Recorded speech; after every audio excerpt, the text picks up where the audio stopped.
கர்த்தருடைய பரிசுத்த நாம மகிமைப்படுவதாக. ஆசீர்வாதமான காலையில் ஒரு நிமிட தேவ செய்திக்கு உங்களை அன்புடன் அழைத்துக் கொள்கிறேன்.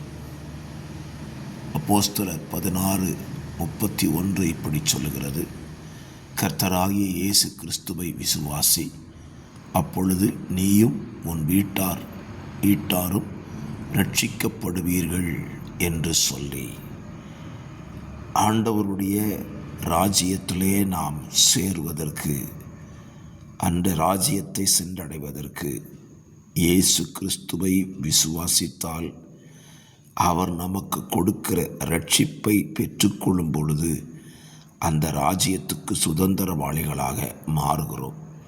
ஆகவே ரட்சிக்கப்படுவது தேவ ராஜ்யத்திற்கு ஏற்றதாயிருக்கிறது. ரட்சிக்கப்படுவோம், ரட்சிக்கப்பட்டு கொண்டே இருப்போம். ஆமென்.